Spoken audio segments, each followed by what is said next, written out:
Do a really quick video today for you on how to do a proper nail preparation. This will help any manicure you choose to do last longer. So I'm going to show you a couple of the products that I'm going to use first, and then we'll dive in. So the first thing I'll be using is our cuticle remover, which is citric acid based.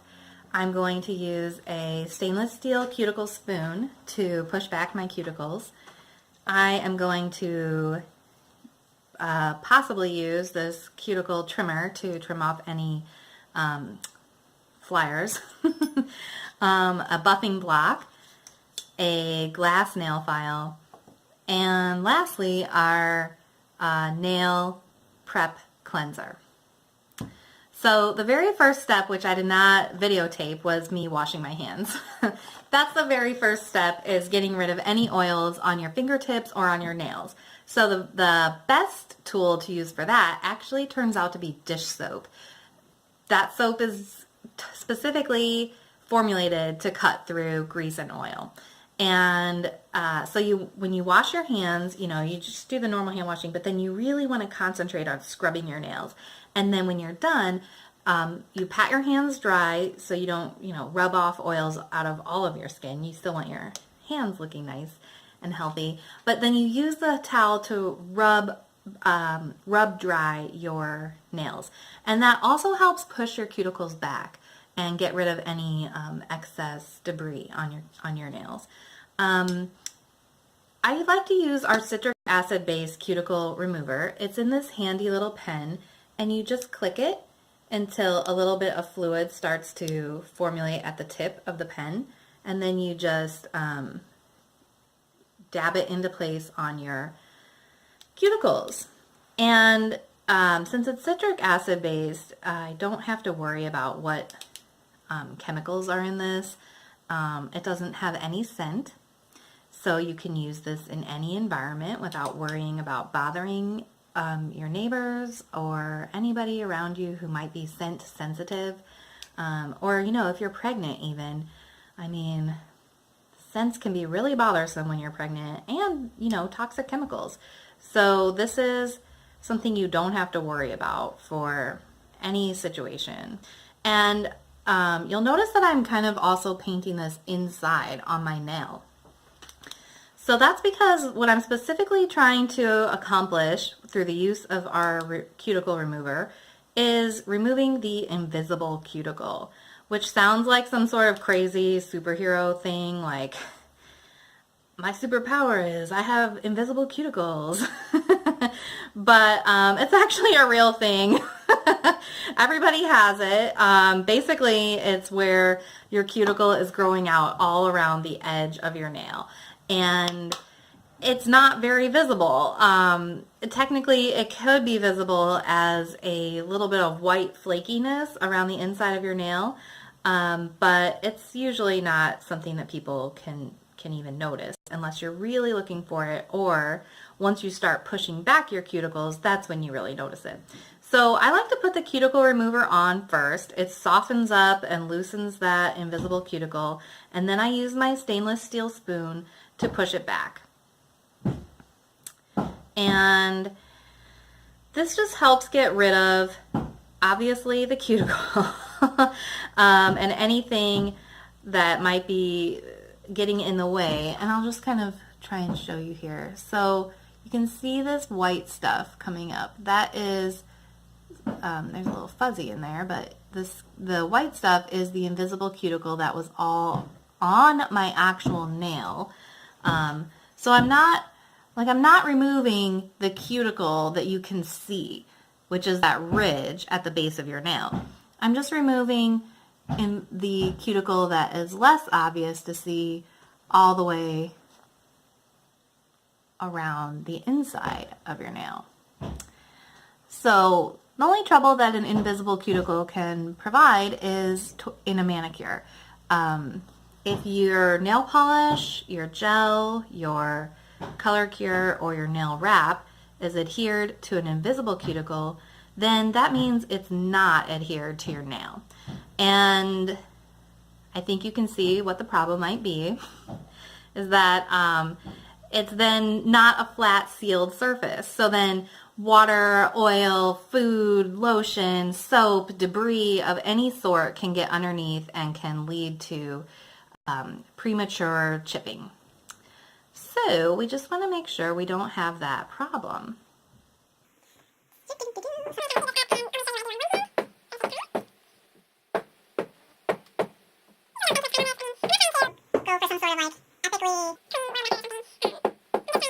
Out of the way. And you know, we spend a lot of time doing this pushing as our removal instead of trimming. I showed you that I have the cuticle clippers. I might use it just for one spot on one finger here, but generally you want to refrain from clipping your cuticles because that just makes the skin more tough and likely to grow back in thicker, and you know, when it's coming in thick, then you're likely to want to pick at it, and that can just lead to a whole bunch of nail health problems. So I try not to do that, but if you do have a little spot that's like lifting up, if you have a little bit of cuticle that's, or you know, skin around your nail that's lifting up and prone to snagging on something, it's better to just trim it off than to pick at it. So that's all done. Now, if you need to shape your nails, then at this point I would use my nail file to shape my nails. If I'm doing only wraps, I tend to avoid doing this step and then just shape my nails at the end through clipping. I like to clip off my nail edge with my wraps. It just saves me a step. I don't have to go through the whole nail shaping stage and then put on wraps and then file them off.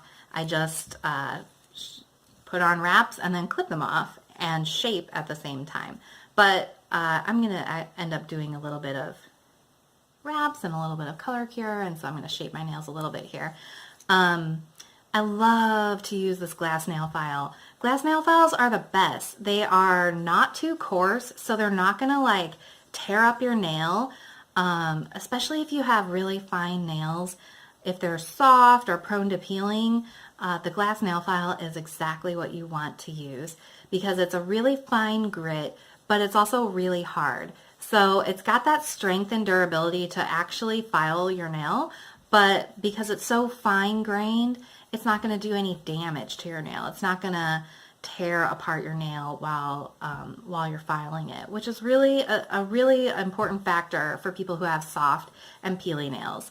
But also make sure that your nail edge is sealed so it prevents further peeling going on down the road.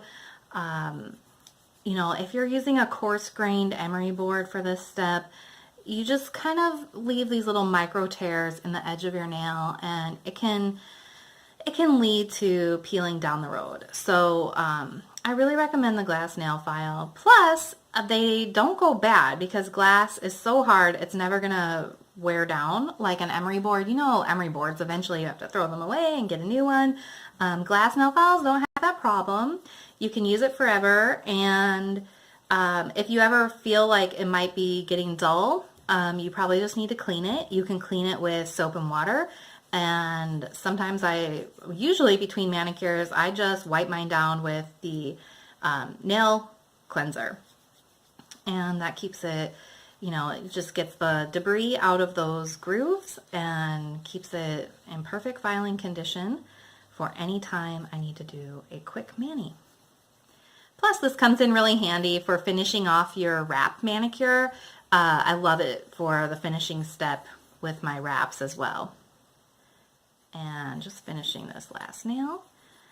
Okay, so typically at this point I would go wash my hands again in with the Dawn dish soap, or maybe even have only done that step at this point rather than at the beginning. But for the purpose of this video, we're just going to assume that at this point I would take a break and go wash my hands.